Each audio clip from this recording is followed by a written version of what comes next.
भागलपुर के नाथनगर में 5 दिन में 3 बम विस्फोट के चलते लोगों में भय का माहौल है। स्थानीय लोगों से बात की हमारे सहयोगी विकास सिंह ने। के नाथनगर में 5 दिन के भीतर हुए लगातार 3 बम धमाके से लोगों में दहशत का माहौल है। पहले रेलवे ट्रैक पर, उसके बाद नाथनगर के मोमिन टोला में और उसके बाद फिर चंपानगर के एक घाट के बगल में जो है बम धमाके में एक बच्चे की मौत हो गई है। उसके बाद जो है सबसे पहले जो रेलवे ट्रैक पर बम धमाका हुआ था उसमें से एक व्यक्ति की मौत हुई थी और उसके बाद से मोमिन टोला में बम धमाके में 2 बच्चे जख्मी हो गए। और इसके बाद अभी जो मैं यहाँ पर घटनास्थल पर हूँ और यहाँ पर ही बम धमाका हुआ था। टिफिन में रखा हुआ बम वो जो है ब्लास्ट किया था जिसमें कि एक बच्चे की मौत हो गई थी। और उसके बाद जो है बम धमाके बाद के बच्चे की मौत की सूचना मिलने के बाद से जो है लोग जो है दहशत में जी रहे हैं। लोगों में भय का माहौल है। यहाँ पर देख सकते हैं कि ये वही जगह है जहाँ पर बम विस्फोट में टिफिन में बम रखा बम विस्फोट किया था और बच्चे की मौत हुई थी। और उसके बाद जो है अभी मेरे साथ ग्रामीण है यहाँ के, उनसे हम बात करते हैं। लगातार जो है नाथनगर में बम धमाका हो रहा है, किस ओर इशारा करता है ये धमाका? यह बिल्कुल दुखद घटना है और मैं प्रशासन से मांग करता हूं कि इसकी कड़ी से कड़ी जांच की जाए ताकि हमारे बच्चे इस समाज में खेले कूदे और अच्छे से सब कुछ कर पाए। इस तरह का घटना बहुत ही दुखद है। इसकी कड़ी से कड़ी जांच की जाए और जो है उसको पकड़ के उसको बहुत ही मतलब कि उसका ये किया जाए, सजा दिया जाए। बार बार बम धमाके नाथनगर में आखिर क्यों? नाथनगर इतिहास रहा है। नाथनगर आप सुने होंगे 1989 हो, अखफोड़वा कांड हो, जर्मनी कांड हो या सिटियस कांड हो, और ये हमारा जो नाथनगर में कांड जो हो रहा है, हम दोनों भाई गंगा जमुना के तरजीद पर रहते हैं। कोई भी वो सामाजिक तत्व जो हरकत कर रहा है, ये बार बार आज पूरे नाथनगर में दहशत का माहौल बना दिया है।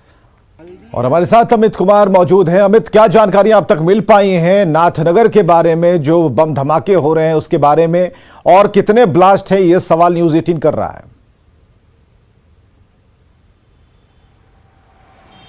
देखिए, बिल्कुल विवेक, ये सबसे बड़ा सवाल है कि आखिर नाथनगर जो भागलपुर रेशम की नगरी कहा जाता है और उस जगह पे इस तरह से सिलसिलेवार तरीके से जो धमाके हो रहे हैं या आज जिस तरह से ये बम मिले हैं, तो वो कहीं ना कहीं भागलपुर पुलिस के जो कार्यशैली है उस पर सवाल खड़ा कर रहा है।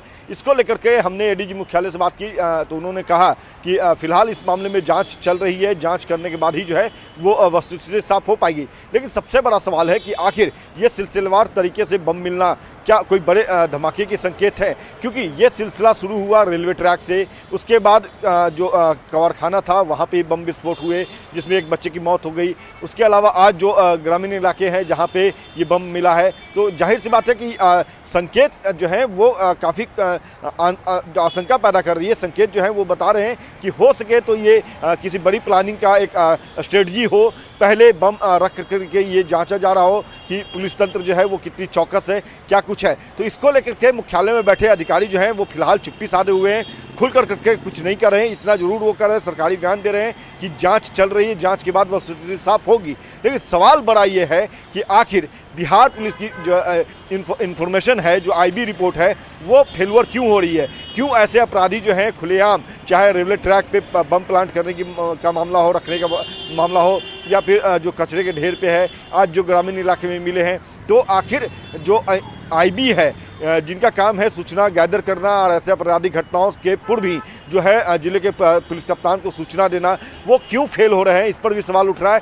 साथ ही साथ भागलपुर पुलिस जो है लगातार ये कर रही है कि लॉ एंड ऑर्डर बेहतर हम बना रहे हैं, गरमा जो है वो कानून व्यवस्था की वो हम बरकरार रख रहे हैं। नताशा गुड़िया जो वहाँ की एसएसपी है, उनसे भी हमने बात करने की कोशिश की तो उन्होंने फौरी तौर पे कुछ भी कहने से इनकार किया। उन्होंने कहा कि जांच चल रही है। तो जाहिर सी बात है कि जब ये मामला जो है इतना सेंसिटिव है, लगातार जो नाथनगर चूँकि काफ़ी संवेदनशील जगह है और वहाँ पर इस तरह से बम का मिलना बड़ा मसला हो सकता है।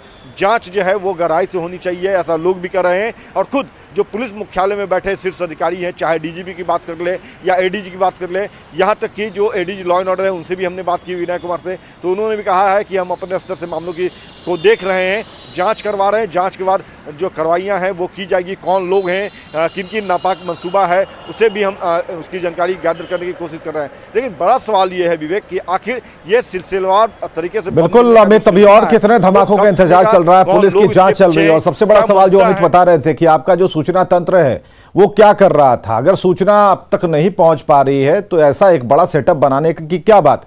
जो लोग जो हैं, जो बच्चे हैं, उस ब्लास्ट में एक बच्चे की मौत हुई है और जो तस्वीरें हम आपको दिखा पा रहे हैं अमित, स्क्रीन पर इस वक्त आपके ठीक बगल में चल रहा है, वो नए नए टिफिन के डब्बे हैं और उसके अंदर बिल्कुल वो प्लास्टिक से उसे रैप किया गया था। कुछ फास्फोरस जैसी चीजें साफ तौर पर दिखती हैं। जहां तक अमित बात है इसकी इंटेंसिटी की, आपने नवादा को भी कवर किया, आपने दरभंगा कवर किया, तो जहां तक बड़े धमाके होते हैं तो उसकी गूंज या फिर उस पर जो अभियान चलता है वो अलग तरीके का होता है। लेकिन इस केस में आपको क्या नजर आता है, इंटेंसिटी की अगर हम बात करें या फिर जो मंसूबे की बात आप कर रहे हैं, क्या लग रहा है आपको? देखिए विवेक, सबसे अहम बात यह है कि जो डेंसिटी होती है, जो बम बनाने का जो तरीका है, जो तस्वीर हमने देखी है, चाहे वो जहानाबाद जेल ब्रेक हो, जहानाबाद जेल ब्रेक हुआ था उसमें भी इस तरह से केन बम का इस्तेमाल किया गया था। और प्रेशर कुकर बम जो है वो फुलवारी से बरामद किए थे जो पटना पुलिस है, और उसमें भी जो तरीका था बम बनाने का, प्लांट करने का जो तरीका था वो इसी तरीके से था। ये इसलिए किया जाता है विवेक, चूँकि जो बम जो एक्सपर्ट है उनसे जो हमने बात करी थी इस संदर्भ में, तो उन्होंने जो जानकारी दी कि चूँकि वो पूरे तौर पे पैक होता है और जब उस पर टेप रैप कर दिया जाता है और उसे कहीं भी आप रखते हैं तो वो धमाका जो हो, उसकी जो मारक क्षमता होती है, डेंसिटी जो होती है, वो दुगनी तिगुनी हो जाती है। और यही बात रही कि पटना के बहादुरपुर में भी एक बार इस तरह से जो केन बम जो है वो ब्लास्ट किया था, तो पूरे तौर पे वो जो अपार्टमेंट था, फ्लैट था MIG, वो नस्तानबूत हो गया था, चिथड़े उड़ गए थे। तो जाहिर सी बात है कि जो मंसूबे हैं वो बड़े हैं, वो अच्छे, अगर बिल्कुल वो इशारे, मंसूबों का जो इशारा है वो कुछ बेहतरी तो नहीं लगता, लेकिन जो अभी जिस ब्लास्ट की हम बात कर रहे हैं, जो तस्वीरें दिखा रहे हैं, सवाल भी हम कर रहे हैं कि और कितने ब्लास्ट का इंतजार किया जा रहा है। बहुत बहुत शुक्रिया।